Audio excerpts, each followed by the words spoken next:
great topic. So many things to talk about with implants. Um, I think part of the challenge that I kind of face with, I work with a lot of different surgeons and I do obviously a ton of implant cases and great clinicians who are doing them. And I've heard this kind of comment over the years that implants are not teeth, implants are something different. And I kind of really don't like that statement. I think there's a lot of flaws with that. Implants are teeth too. And I think how we manage them are going to be really important. I'm not sure why they make us so apprehensive. I'm not sure why we always act like, oh, there's an implant, there's a bigger implant case, like there's more angst to it, but there really shouldn't be. I mean, let's pretend we're not talking about implants just for 2 seconds and kind of just go through a normal case. We're going to do an anterior 6 or 8 or 10 or an upper arch. What parameters do we follow? And the parameters are kind of simple. Um, what we want to look at is what are the keys that we're going to work through. So let me jump to the next part. I'll come back to this in a second. If I'm doing pure aesthetics, I want to think about the face. What does the face look like? Where is the lip dynamic? Where's the incisal edge position? What's the shape of the teeth, the color, the texture, all those basic things. And when I get into the next aspect, it's going to be about materials. What material should I use? What's the tooth position? Do I need ortho? What type of preparation is it going to be? And how do we support the final restoration and all the materials that we're going to use bondable? And then the last thing might be aesthetics. What's the aesthetic parameter? I'm sorry, the last thing would be functional. What's the functional stresses that we're looking for? Is there a constricted envelope? Is there some functional concerns, interferences, or are there brain issues, meaning that the patient has a wiring issue functionally, and that's why it's causing a lot of the challenges that we face? Whatever those issues are, that's in a nutshell how we look at a normal aesthetic case. For some reason, the minute an implant gets into the mix, we start thinking differently. So I'm going to say, let's cross out the word veneer or full coverage, and let's just go right into saying, well, what would we do different for implants? And the answer is kind of simple. You would do nothing different. You would do everything exactly the same as you already do it. What's the aesthetic parameters? What's the functional stresses? What's the material options? The only thing that I'm really incorporating into the implant world is kind of 2 or 3 more words. And one of them is retrievability. I want those implants to be retrievable. I want to have access to take that implant in and out if I have to and manage the site. So for me, that's kind of the biggest key. Second would be hygienically. But hygiene is still involved in larger cases anyway, pontic sites and managing emergence profiles. So it's not that much different, except maybe a little more complicated because we're usually talking about more full arch restorative or managing more soft tissue. And then maybe the third thing that I would put in there that I didn't put in all the other aesthetic parameters would be bony architecture. Are we replacing bone that not only supports the lips, which we care about aesthetically, but also maybe more from a loss of bone point of view, where we have to support the cheeks and other parts of the face. So those are the only changes that I would really make when I'm talking about what's different in implants. Everything else, exactly the same. Materials, aesthetics, function, all the same for me. And there's so many different options with implants that I want to kind of just run through them all quick. So obviously we have single units, and these single units can be anterior, posterior. I'm showing you a bunch of anterior cases right now where there's multiple units or single units or 2 units next to each other or a bridge with units next to them. The only thing that I probably change differently in the posterior is I'm trying to use different materials. So for me, I'm pretty lucky in the sense that a lot of my single unit implant restorative, I'm being able to do screw retain today. And a lot of them are still old school metal ceramics. I still think that's one of the better restorations. But I have to be honest and tell you, I can't do that for much longer. And the reason I can't do it for much longer is really the expense. You see, if I want to go a metal ceramic screw retain provisional final restoration, I need a UCLA to make a castable metal grade 2. Then I also need to buy gold to do that, the right kind of a 52% gold, and then I'm going to build ceramics on it. That to me is still the ultimate restoration, but from a fee perspective, getting harder and harder because the implant companies are charging us more and more for UCLAs and more challenging. So One of the things we've tried to switch here, and for good reason, is these single unit restorative posterior teeth. I really like the material Anamic, which is a VITA material. The reason I like that material so much more is because of the softness of the material. See, the goal is to take the stresses away from the implants, not put more stresses. So if all my doctors were requesting monolithic zirconia crowns on the implant, I would kind of not refuse, but I would really be cautious of when and where I do that because I don't want that hard material over my implant. The other advantage I have with the screw retained Anamic material, which is a hybrid material, is not only is it softer and it protects the implant better, but also it's bondable. And what that means is if a year from now a contact is open, which by the way, 80 to 90% of single unit implants have open contacts within the first year, the doctor can then take it out of the mouth, etch it, and bond right then and there and redeliver it back to the patient. Whereas with the zirconia crown, if it's cemented and you don't have an access hole, you have to take it out, send it back to the lab, de-cement it, add, and then re-cement it and send it back. So there's a lot of different challenges there. And by the way, with lithium disilicate, I'd say it's almost a no-go across the board because the minute you try to de-cement lithium disilicate usually cracks. So for me, if I have an option in single posterior, I'd rather stay in the Anamic type materials. An Anamic, basically, I look at it as a shock absorber and a protector for the implant, which is really what we want. And I can make them look somewhat aesthetic at the end, which is fine. Will it look that way 3 years from now? Probably not. It'll wear through, but that's just the nature of the material, and that's kind of what I would rather have to protect the implant itself. The other option is zirconia. The biggest craze in our industry today is the all-on. Everybody's doing these Zoric bridges, and the Zoric bridges are usually full zirconia.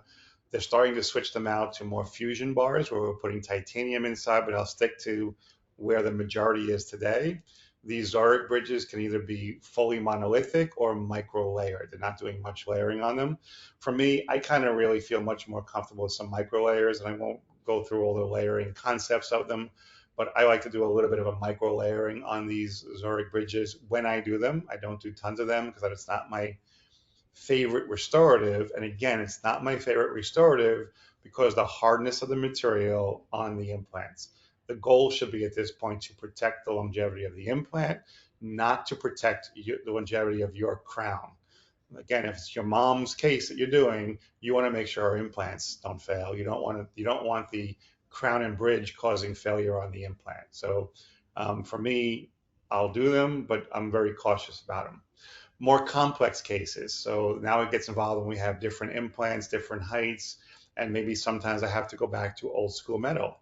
And I'm still a fan of metal on these cases. A case like this where I have a combination of abutments, and I have one or two angles that are poor for me.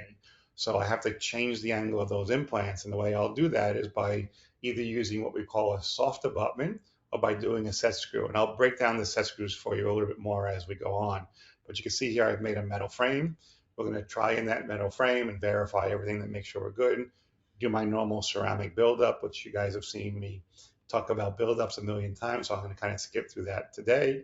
I'll finalize my pink in the restoration, usually in the end at the glaze. And then this restoration will be a screw retained, so it's retrievable. The only thing I had to switch around was because I couldn't really get the angle that I wanted in the anterior implant. We set screwed that, and I'll explain to you how the set screw works for me as we go on later on. So I'll finalize the restoration. Sorry, I'm looking down because my computer's here, my remote's not working.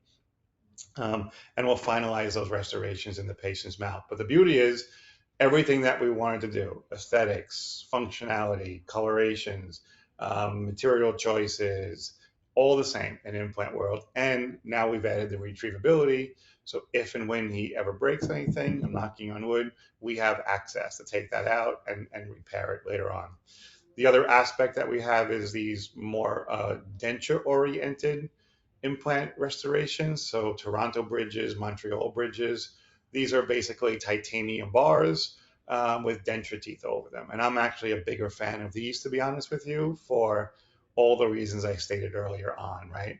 I want the titanium bar because of its flexural rate, and I want acrylics, nanohybrid materials, and denture teeth, basically, because they will wear, but we're protecting the implant over the long period of time. So we do lots of cases with those scenarios, and I won't walk through the whole case. We're obviously digitally designing some of the process here. And then after we go through the process, we'll transfer this into a denture tooth-borne bridge, and we'll transfer that to the patient's mouth. So again, another aspect of what we're going to do with the different material options. So those are all the basic materials. And lastly, I'll just throw in there some more complicated cases. I'm seeing more and more zygomatic arch implant cases today. And I think part of the challenge with the zygomatic cases, for those of you who aren't familiar, the zygomatic implants are basically up into the zygomatic bone. They're super long, and they're kind of the last alternative to patients who have no bone left and have usually lost their implants. Now, I don't want to go off on a tangent here. I would just tell you that probably between the years 2015 and 2020, I did about 4 zygomatic arch cases. And I'm happy not to do them, because if we're doing them, that means the patients are at their last level of what they could do to still have teeth in their mouth. Between about 2020 and 2024, I think I've done about 12 zygomatic arch cases. So I've tripled the number of zygomatics I'm doing. I can't tell you for fact why that's tripling, but my gut feeling is a lot of the Zurich type bridges, the all zirconia bridges that we did 5, 8, 10 years ago that have failed, have caused the implants to fail. And now the patient is going into the zygomatic world. So for me, I try to avoid full zirconia restorations. I know it's very popular in the profession, and I'm going against the grain of things that we make a good living doing. I'm telling you, for me, they're not the number one choice for certain patients. And when I say certain patients, I mean type of bone, type of aesthetics, type of function, and age. If the patient's 20, 30, or 40, definitely not. If you're 60, 70, 80, maybe I'm okay with it. But I have to kind of be more aware of the surroundings than just to choose it because that's what everybody's doing. So with these zygomatic cases, we usually start them more with a resin model of what we're going to make. Keon will cast that into metal, and then I'll finish the ceramic. And I really want to do these on either a high gold or even titanium is where I'm kind of leaning towards. And I'm working with some of the companies behind the scenes to kind of to harness this process a little bit more across the board. Okay, so that's a zygomatic arch case. So I wanted to jump into a quick case here because this is interesting. I'm going to warn you now that I'm not going to show you a final on this case, and the reason I'm not going to show it to you is because it's not done yet for real. This is Jessie, and actually Jessie was here in my office yesterday. You're looking at Jessie when she was 14 years old, 2003, 2004. I met Jessie. She was a very determined 14-year-old.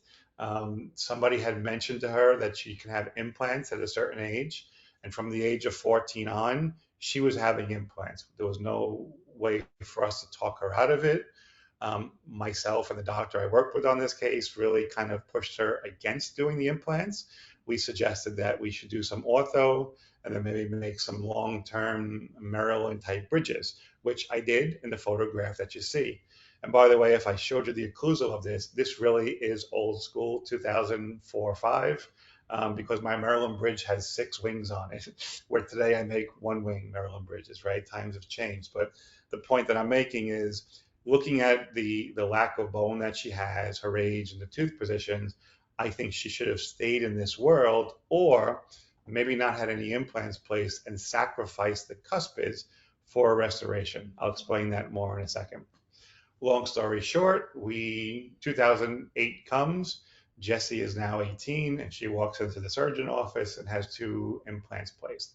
I wasn't a fan of it then, and you're going to see why I'm really not a fan of it today. And I kind of wanted to throw this out because I think this is really critical in implant world. One of the things on my first slide that I jumped over and I didn't show you was, should we or shouldn't we be placing implants? There are times we definitely should, and there are times we definitely shouldn't. But Jessie had her own path. She had the implants placed. To make this more complicated, back in 2008, these implants, they were Astra 3.0s, they were brand new, and there was no restorative options for them, meaning you couldn't buy a UCLA, you could only send the scan to a company to mill the abutments for you. And that really kind of backfired for us too. these are the abutment restorations that we got back. And we didn't realize what was wrong with them until we provisionalized Jessie and realized that from a biological point of view, we violated a lot of the basic parameters. And let me explain to you what I mean. See, the minute we put these implants in Jessie's mouth and we provisionalized her, within 1 week, if you look at the position of the number 10 all the way to the right side of your screen, you're going to notice that Jessie has way less tissue now than she had when we made her malleolar bridge. And we were all kind of flipping out thinking, okay, this is not good. This girl's been waiting 4 or 5 years to have this done. And we've made this worse, not better. Well, the truth of it is the implants themselves were violating part of the biology or the biological width because the implants were designed improperly. You're supposed to have 2 millimeters between the implant and a natural root and 2 millimeters between the final implant interface and the contact point of the adjacent tooth. And we didn't have that. So it was a violation of the biological width.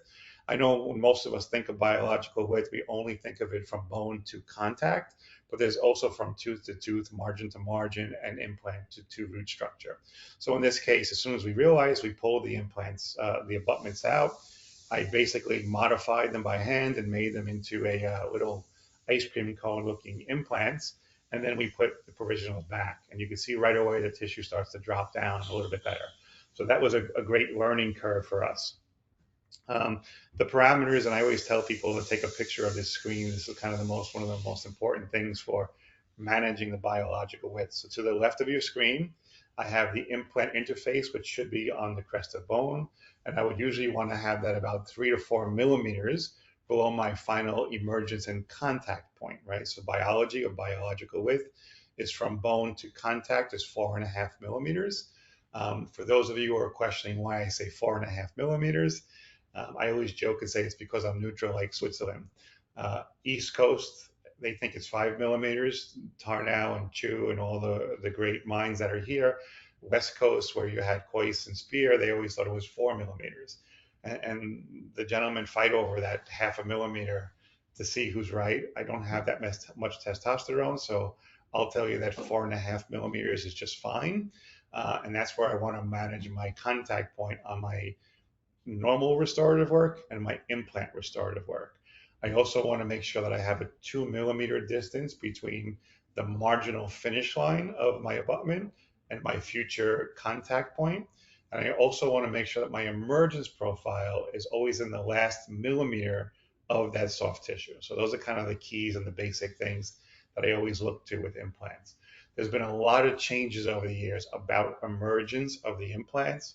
And at 58, I'm old enough to remember when we basically came out of the implant and made a big round mushroom-looking cap out of it. And today we're really doing the complete opposite. We're keeping them as narrow as possible, and we're allowing the emergence only to happen in that last millimeter of soft tissue. And the length of that implant is dependent on the depth of the implant placement. So we're thinking much different than we used to years ago. There's a lot of challenges here in a digital world. I know the whole world is so digital and everybody wants to only do things digitally. Part of the challenge in the digital world is even in the milling process and the designing process, it's really difficult to keep those emergences out of the implant as thin as we'd like them to be, and then create the right emergence profile in that last millimeter. It's difficult for the software. Why? Because in digital software, when I move something, it moves something else. It's not like I just push the wall in and I'm fine. It kind of shapes the other part of the wall. The other challenge is if I get the design perfect, when I bring it to design or mill, even in CNC machines with major accesses, it's very difficult to mill that straight wall and then make the turn at the right angle that I want it to. So even in digital milling world, I still think the abutment design is a little weak, and that's challenging for me. So here's Jessie 2 to 3 weeks out, and you can see everything looks pretty healthy. She has 4 veneers, 2 metal, old school metal PFM ceramic implants, and it looks pretty okay. Well, we were happy with the case. Things moved on, time changes, and it's now 2024. I got a phone call about 4 months ago from Jessie, and she wanted to come here and see me. She was actually here yesterday. And something happened, something changed. She didn't break any of her restorations. kind of just the opposite. So here's Jesse 2000 at the age of 14. Here's Jesse 2000, I guess 10 or 11, a few years after she was done, and she's all smiles and things looks good. Well, things have changed, and maybe implants weren't the best option for us. Remember, my original suggestion was maybe we should sacrifice the cuspids and treat this as a cantilever case.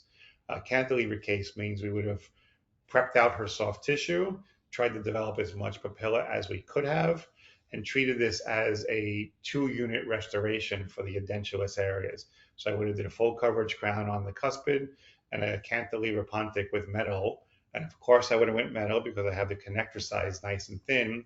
Whereas with zirconia, back then aluminum was popular too, or even another material, I'd have to have a thicker connector size. So here I have the ability to go metal and have a very thin connector size.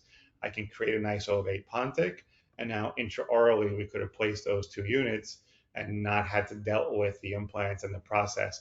And by the way, the worst case scenario is 8-10 years down the road, we would have changed the restorations if we had to. But at least we would have had access to do that. Once the implants are in, they're in. So here's Jessie all those years ago when she was finished. Everything looks pretty okay. And 15 years later, here's Jessie. She's now a young 30-something-year-old woman. She's in the dental profession. She actually works as I think a hygienist or an assistant in an office. And look what happened. Her physical structure has changed. Her bone has enlarged, the teeth grew down, the bone is widened around the buccal corridor, and everything but the implants have changed. The implants are exactly where they were 15 years ago. The implant tissue looks really good. If you take a close-up look at the tissue, it actually looks pretty damn amazing 15 years later. And I'm not proud of much, but boy, I'm happy with that, right? That's great. But look at all the other teeth. Everything else has super erupted in growth. So just to be clear, back in 2004, 5, and 6, the literature for when to place implants was 18 to 21 for females, and I think it was between 18 and 22 for male. That has changed. The literature today would tell you, I think it's 23 to 25, and I would tell you adamantly at least 25. I don't want to see any implants placed on, especially female, until at least the age of 25. With males, it's 24 to 26. But I kind of leave 25 as a standard. I don't care what the literature says. Don't place implants so young. We're making mistakes. And the proof is in the pudding if you look at this case. So as I said to you, this case is not done. All we've done at this point is we started over again. We're actually going to be removing everything that she has, which she did. We're going to crown lengthen the 8 and 9. We're also going to do some crown lengthening on the 11, 12 area, and maybe some tissue grafts on the 2 implant sites. We haven't really made that decision yet, but here's where Jessie is now after removing what she had. But you can see, even with the removing, if you look at the number 11, we're going to have to crown lengthen that area too, and maybe even do a little bone reduction. So I'm showing this case more as a thought process for us, right? I'm really looking forward to finishing this case because it'll be another 2 or 3 months before we can actually do that. But in the end, hindsight is magical, right? We're all backseat drivers. It's so nice to look back at what you did 10, 15 years ago and realize the good of what you've done and the bad of what you've done, to make you rethink what you do in the future. So if you remember when I started, I said the only key for me with implants was retrievability. Well, I could tell you those 2 implants were not retrievable. They were cemented back then. And the only way we can get those off was to cut them off. So those 2 beautiful crowns are gone, and now we basically have to start over with the restorative process on Jessie. What would I have done today differently? If I couldn't have used an angle screw channel, which I probably could today, and I will on the new ones, I would have done something what we call a set screw. Angled channels are fabulous, by the way. They work much better on metal-supported PFM type restorations than they do with titanium cylinders. But even with some of the angulations, we always can't get the screw access to avoid the incisal edge position. So when that's the case, we're going to go back and kind of cast an old school abutment and actually drill a little hole and tap a screw into the lingual of the restoration. And now we actually have a screw that will screw the abutment in, and we can screw horizontally through the abutment itself. And this really gives us a nicer option, because if we had done this in Jesse's case all those years ago, I would have been able to unscrew those and save the restorations. And actually, we would have probably not remade those and used those for our formula to do the rest of the veneers. That would have made the case so much nicer. Now we're kind of starting over across the board. So when we do these restorations, I'm doing them in metal ceramics. I know it's probably hard for you to see, but I'm showing you the internal aspect of the PFM crown. And what you should notice is it's not a hollow tube inside the restoration. I'm actually making the housing of the set screw inside the abutment itself. So it's kind of like a three-part system where we have a thin abutment, you have a crown that goes over it, and then the screw goes through the facial or the lingual of the restoration, through the abutment and back into the crown itself. So it really gives you a nice locking mechanism into it. And yeah, we could do these in laterals today, right? So I don't know if I could have done that 15 years ago, but today Keon's doing some amazing things with these set screws. And yes, even on a lateral, Jesse would have had set screws if I couldn't angle those screws the way I wanted to. But I do want screw retain as often as I can. The importance with the screw retain for me, again, is really access. So I think it's really a critical aspect for us, but there are still some other challenges here. When I'm looking at single units, I really want to kind of create the emergence profile and manage the tissue in the provisionalization process. And this is really a teamwork effort, right? I think from what I see in a lot of the laboratories as I travel around is our clinician partners are great at sending us the case and having us do all the design. And then when we give it back to them, we don't really know the height of the bone, we haven't seen an x-ray of where the implant is, how much running room we have to manage the free gingiva and the soft tissue. So what most of the doctors that I work with today luckily do is we manage that together from the provisionalization. And once they get the provisionalization where we want the tissue to be, they're going to transfer that information to me by making a little customized impression coping and giving me back that information for me to manage the emergence profiles of the actual restoration itself. So now I have something to follow. I actually have the gingival positioning of what I want the restoration to look like, and that makes life a lot easier for me. But one of the challenges we face here is, again, and I hate to be cost effective. I don't base any restorations on cost. We base them on what's the best for that human. What's the best for your mom? What's the best for your daughter? That's the only way to do it. But I get it. We're in a world where we're watching things, and products are costing us more, and companies are trying to hurt us more in some ways, right? Because I think the implants companies are purposely raising the cost of the UCLAs because they don't want us to buy them. They want us to send them a file, and they want to mill the abutment and charge us for that. It's cheaper and more profitable for them. And that's all well and good, except that doesn't help your mom's emergence profile be where it needs to be sometimes. And I kind of wanted to give you an example of that. Let's say we're not going to go old school UCA, we're not going to cast an abutment, we just want to use a tie cylinder. Well, take a look at my tie cylinder, where it is and where it falls on that restoration. And watch what happens when I cut that tie cylinder away for the access of where I need it to be. I now have a restoration that's 100% supported by not even a 180 wall of titanium. There is nothing there for me to have access to.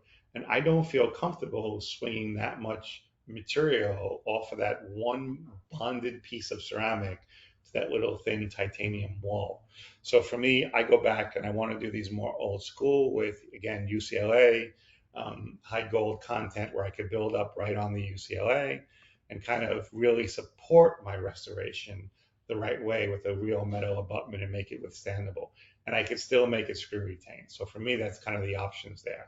So we'll go through that with most of our cases. On single units, we try to keep it very simple. In a case like this, we're going to gather all our data and our information.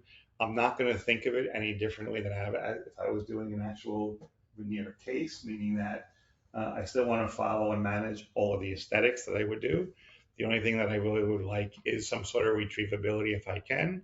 This was a case where we couldn't get the retrievability. out of it because of the angulation that it was a little severe for us. So we did wind up making this a cementable restoration. Patient was comfortable with it, clinician was comfortable with it, so we did go that way. Not my favorite choice. But when we do that, we have a few parameters that we follow. For one, if you're going to cement the restoration, the number one cause of implant failure is cementation. That's because a lot of times the marginal position of the abutment is too close to the bone level. So to avoid that, we make what you see on the screen, these little cement jigs. And what that allows the doctor to do is to fill the restoration with cement, insert the jig to clean all the excess cement out, and then deliver it to the mouth.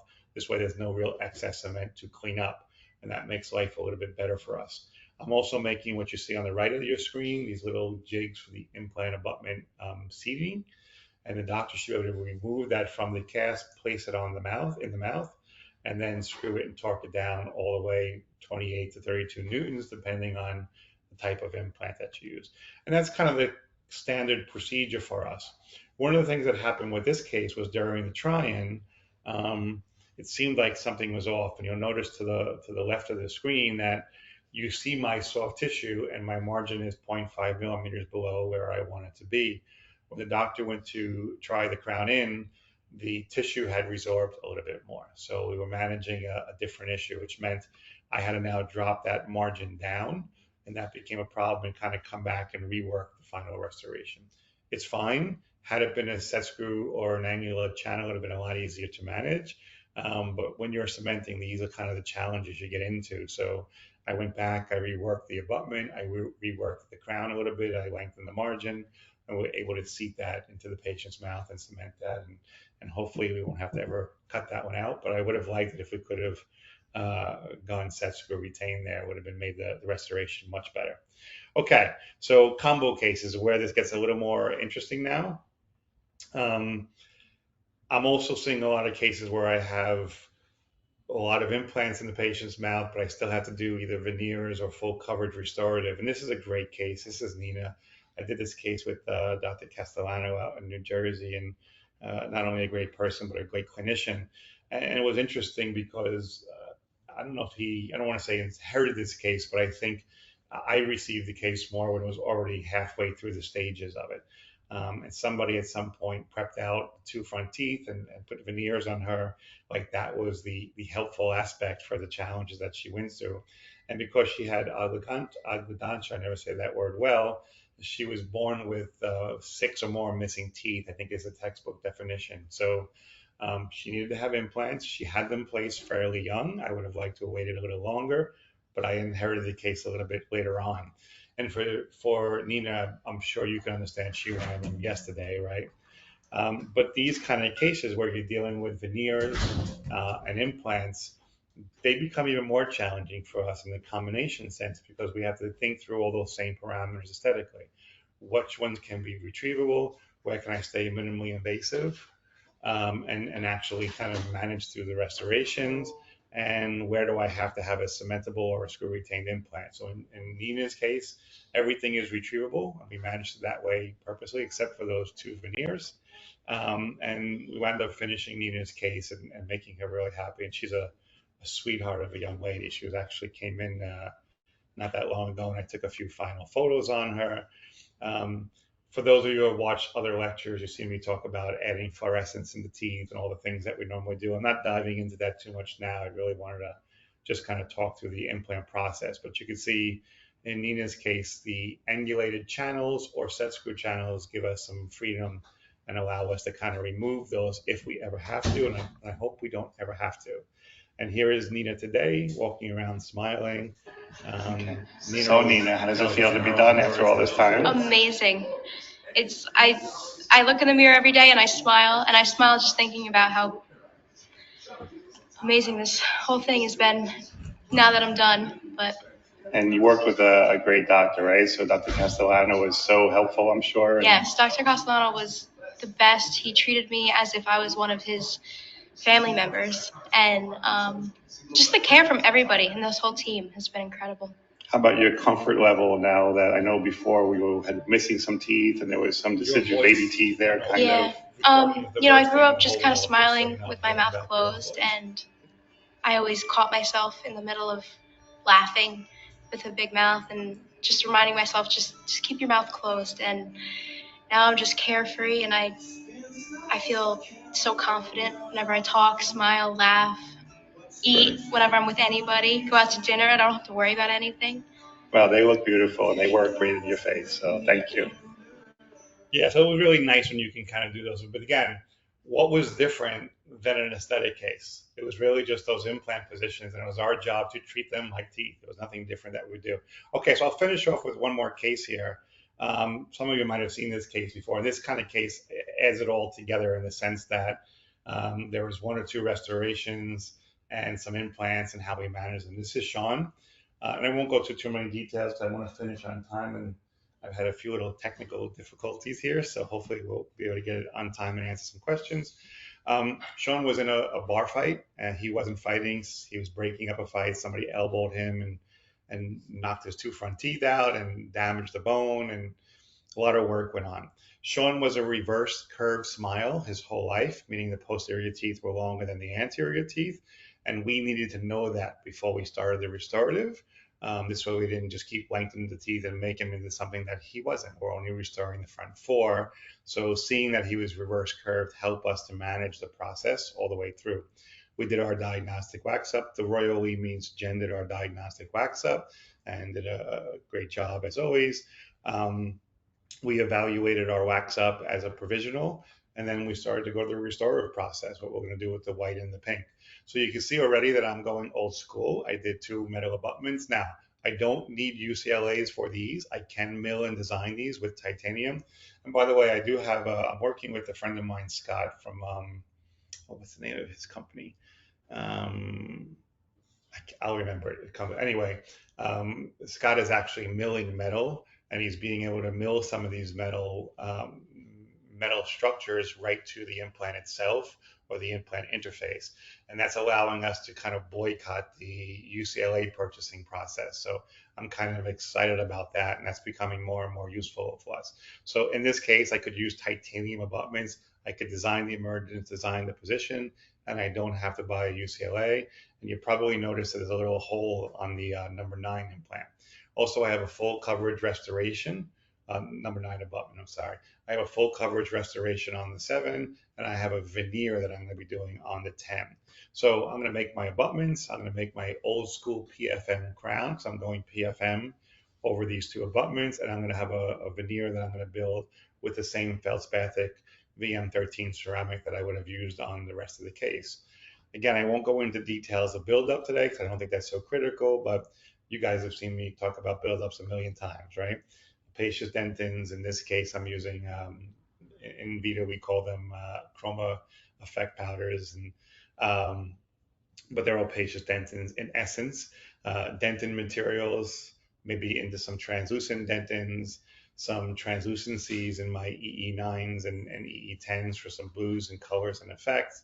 My mamelon materials, mamelon 1, 2. Sometimes I use effect chromas for mamelon materials to kind of create that effect and make sure that I'm getting my opacity where I want it to be and the light transfer where I want it to be, and to control the aesthetic outcomes of the cases. And then I'll come back and really just finish these cases with my enamels. Once the case is really just about 90% done, that's when I'm going to start working on the gingival aspect. And I'll do some of the gingival in that first or my second bake. But the goal really at this point is to establish my CEJ position and make sure that I'm getting the shape and form of the restoration where I want. At this point in this particular case, though, you should notice that where I would like my final gingiva to be on the 8 and 9 is problematic because I have a veneer on the number 10 and a full coverage crown on the number 7, and I'm probably going to need gingival there. Otherwise, it's going to look like he has these 2 super high gingival necks there. So I wound up coming back and kind of doing some mixes of gingival materials and adding them over the veneer and on the full coverage restoration. I finalized that gingival in my glaze, which is where I finalize almost all of my pink. I really kind of treat that at the end to finalize in the glaze. One thing that's kind of cool that I'm trying to start incorporating more, and I can't do it with this particular case. Obviously, this case was PFM, but with some of the zirconia cases is coming back with a very low fusing ceramic to put my gingiva on. So in this case, I can actually use the Lumex ceramic. They have some nice pinks and colors, and now I can fire my zirconia crown at 750 or 760, excuse me, rather than going back and putting the high fusing pink ceramic on. So kind of nice advantages as we kind of move forward with restorations today. Same process, my implant verification jig, so I could transfer the abutments, my plungers to make sure there's no excess cement in there. And then lastly, I'm going to return everything to the doctor with a full coverage PFM, 2 implant screw retain set screw restorations, and 1 veneer. These will all get placed in the patient's mouth, cemented and bonded in, and we'll finalize the case. So I didn't change any of the parameters. Implants shouldn't be scary to us. They shouldn't be challenging to us. I'm sorry that I was jumping around a little bit today. I had a few technical difficulties here, but I think you get the gist of it, that I'm treating my implants exactly the way I'm treating every other case. I'm thinking through the aesthetic parameters. I'm thinking through the functional parameters, and I'm really trying to make sure that I'm incorporating everything that I would have done just like every other case, and treating implants like their teeth too. I think that should be like the crux of the restoration of the lecture today, in the sense that implants are just like teeth. I don't like to hear people say they're not teeth, so we have to treat them different. They're teeth. Our job is to manage them the same and treat them all just as well. And we'll let Sean finish off what he says at the end. I mean, they just look great. I'm super happy. I know. Tell me about, you know what, the experience of having teeth again. Oh my God, it's awesome.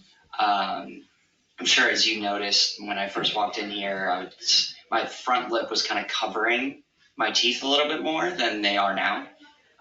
You just walk around with more confidence.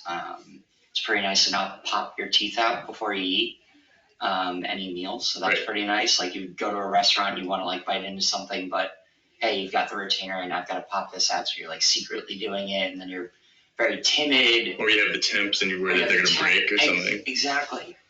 And you just get very timid and almost shy and self-conscious, but now I walk around and got all this confidence back. Nobody knows that they're fake. They look so good that people are like, oh wow, you have really nice teeth. I'm like, guess what? They're all fake. That's the coolest part. Yeah. So that's what we really want. I mean, they just... Sorry. So in the end, I think that the goal here is there's a million different things I could talk about with implants, and trying to squeeze, my brain goes, I want to share everything in 50 minutes, and sometimes that's challenging. So there's a lot of different breakout topics here that we could probably go through. But in the end, I think the goal for me with this one was to say, listen, as implants go, you should be thinking them just the same. It shouldn't be price conscious. It shouldn't be quickest, fastest, or hardest. It should really be what's best for that human at that moment.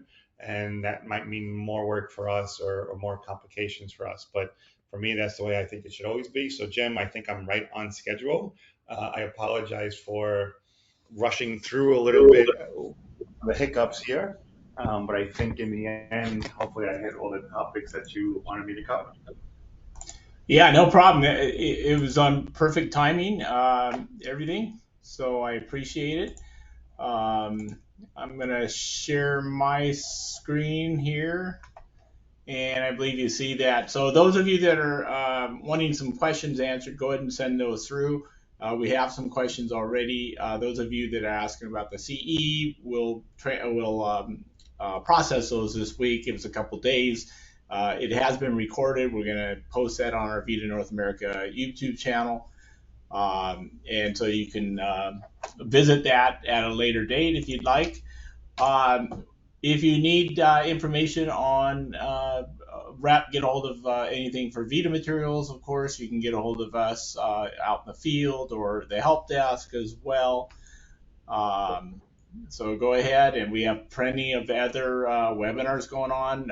Peter's going to later on this year do several more, at least one, if not two, Peter, about you're going to team up with a dentist and kind of do a tag team, which is we've done that already once, and which was a very fantastic webinar. So we look forward to that again. And so please visit us for additional webinars. You can find more information again on our VITA website. channel. Peter is kind enough to provide us everyone with his information if you need to get a hold of him.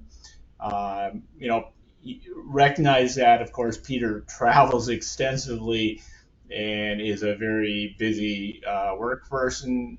You're probably better off to get a hold of him at 2 in the morning or something because he's in his lab all the time.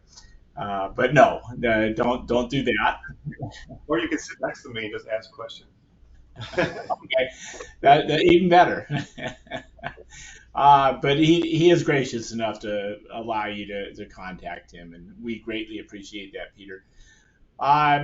So to start off with the first question, so on your full arch cases, when you're doing the zirconia, you mentioned micro layering versus monolithic, but do you have a preference on the translucency of that zirconia? Is there a Yes, it's a fair question. I think, look, monolithic zirconias, and obviously VITA has some multi-layers, and some other companies have them too. They've gotten better, right? I mean, they're much better. They're much nicer looking. My challenge is more about some of the finite finesse things. So for one, I'm still not happy with the pinks, meaning that if I have a great color micro, multi-layer zirconia, and I can do some staining and make it look good, I'm still going to layer pink almost anyway, 90% of the time if it needs pink, because the pink stains I'm not as happy with yet, although those are getting better too. If I have the option to do some micro layering, why not? And here's where my endless brain goes. I'm already going to build a little pink and fire it. So does it kill me to put a little bluish color enamel on and a little enamel over it? No, it's 5 minutes work. And in truth, it's almost more efficient for me than trying to stain 3 or 4 times sometimes. But I get it. They're looking better and better. I've done pure monolithics on the Zurich ridges. I'll use the multi-layers from us, the MUs that we have. But at the same time, if I could do a little micro layering, I feel like it adds a little more of the artistic ability to it. What I don't like about them is the hardness megapascal of the zirconia itself against the implants and against the posing dentition. So I try to avoid that when I can, but I get it. Most people are doing them that way today. Speaking about micro layering, another question, or the areas, several questions about the pink. One is on zirconia. Do you use a pink colorant prior to sintering? And then if you can go over the process again of at what point do you add or layer your pink gingiva? Yeah, there's two parts there, I guess. So for one, the pink colorants that you're pre-sintering into the zirconias, I am not happy with. They tend to have a purplishy, weird look to them. I'd almost rather have just a whiter zirconia, to be honest with you. But then I need a little bit more room for layering. I need a little more thickness of ceramic material. So if that's the case, when I'm designing in CAD, we're cutting that back a little bit further, so I have a little bit extra space to layer the materials on. As far as normal pink layering, whether it's just a normal bridge or I'm building it, I tend to do the bulk of it more in the glaze, meaning that I'll do a little bit of the pink, a little bit of a darker color, a tiny bit up into the pillars, but not all the way. And then once the final shapes of the restorations are done and I'm really ready to glaze the restoration, I'm usually putting a little low fusing material into my pink and then finalizing the final pink in the glaze bay where I feel like I have more control of it, or using a lower fusing material like the Lumex pink on my zirconia restoration. So that makes it just more manageable for me, I think, in the end. Okay. And then another question is, you were discussing designing a denture over titanium bar, and they're wondering if you print or mill the denture, and if you do, what materials are you using, and how are you cementing the bar to the bar? Yeah, The so I'm not printing or milling. If I print or milled my denture over titanium, it can be done, and I'm sure people are way ahead of me on this. I know, again, we have some millable denture products, and they're really nice products. For me, I'm doing a denture setup on these implant cases. Then I'm designing the titanium bar under the setup, and then we're just putting acrylic and bonding the acrylic right to the bar itself. We're not doing any cementing of anything. We're just using normal acrylic at that point to the bar, and I find that to be fine if you design the bar and the space is correct. Obviously, could a tooth come off? Yeah, it could, and then we'll do a repair and fix it. I like the acrylic and nanohybrid and denture teeth type materials more because I feel like they protect the implant. Okay. And then another question is on your casted bars or maybe even titanium. You had a case here where you had the posterior support strut, you know, from arch to cross arch, a cross arch support bar. You know, the posterior, just so it prevents it from warping. I got you, sure. When do you remove that? Never. So what Jim is asking, so for people who don't understand, is you probably saw in one of these big metal frames that I made, there was actually a bar going across the hole from lingual to lingual of the frame. And the purpose of that is stability during multiple firings, pegging and conditioning and building up. I don't want any movement or flex out of that bar. So we leave that bar in there until everything is done 100%. And then right before it's inserted in the patient's mouth, that bar is cut off and polished. I try to leave that to the end, and I want to keep that on as long as physically possible. All right.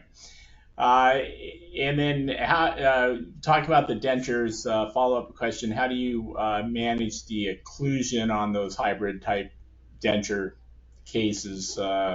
It's an open question, basically, so it's just how do you manage the occlusion very carefully, right? Yeah, I mean, cautiously. That was going to be my sarcastic answer. I had a dentist friend of mine called me up after a webinar a few months ago and said, you can't use bilaterally balanced. Bilaterally balanced is a denture term, I think is what he was saying. I don't remember exactly, but I treat all occlusion the same. I think we've evolved into occlusion that I want bilaterally balanced occlusion, so equal simultaneous contacts, whether it's zirconia, lithium disilicate, PFM, or denture teeth. I want that same bilaterally balanced occlusion. I want envelope opening, meaning freedom in the envelope. We've done some occlusion lectures. And I'll stop there without going into anterior guidance, whether it exists, we should do it or not do it. I'll just say with all posterior occlusions, I want a nice bilaterally balanced occlusion all the time, no matter what the restorative options are. And just a reminder to everyone that's online visiting, Peter has done some other webinars actually about that, the envelope and so forth. So please visit the VITA North America YouTube channel, look under Peter Peasy, and you'll find some good videos that we've done in the past, some webinars. So just a reminder for everyone. Set screws, what size set screws? Do you recall what everyone asks? What size? What's the brand? Yeah, so we're using set screws. We're using it from Breedent. They only make two sizes. There's a 1.4 and a 1.6. We really try to avoid the 1.4. We try to use the 1.6 for everything, and we do a lot of modifications on them. Sometimes we shorten the head of the screw. Sometimes we shorten the screw access channel to the screw itself. But in the end, we try to stay in the 1.6s. And we've been using them for years, and they're really it's a great restorative option for many different reasons. Excellent. All right, well, Peter, thanks again for another great webinar. Greatly appreciate it. We do have more coming down the pike with you and others. So everyone's listening, please visit us again on another future date. If you miss them, of course, we do have them recorded, and they're on our VITA North America YouTube channel. So Peter, I want to thank you for taking time out of your day, busy schedule, and provide us with this important information. Any last for the group? I'll just throw out that actually traveling, I'm local for my next two lectures are here. I'm so excited. Wow. At the NPS in New York, which is I don't have to get on a plane for. That's the Northeastern Ethological Society on September 27th. And I'm at the LMT East, I think, I'm not sure what that date is, in October or something. So again, right on the East Coast, and I could drive to for a change. So I'm really Nice. looking forward to those dates and seeing some local faces that I haven't seen in a while. Well, thank you. Safe travels if you do go out. Maybe go vacation before you start your lecture circuit again. But we greatly appreciate all the time and effort you provide with us, to us, all your education. Great information, as always. I want to thank everybody for visiting us today. And again, you can always go back and revisit this webinar. It has been recorded. It's on the VITA North America YouTube channel. And give us a couple days to post that along with the CE. But I want to thank everybody for joining us. Peter, I want you to have a great rest of the day. Appreciate you taking out time and giving us some words of wisdom. And we will see you next time. See you soon. Take care, everybody. Thank you. And this will end today's webinar. Thank you for joining us.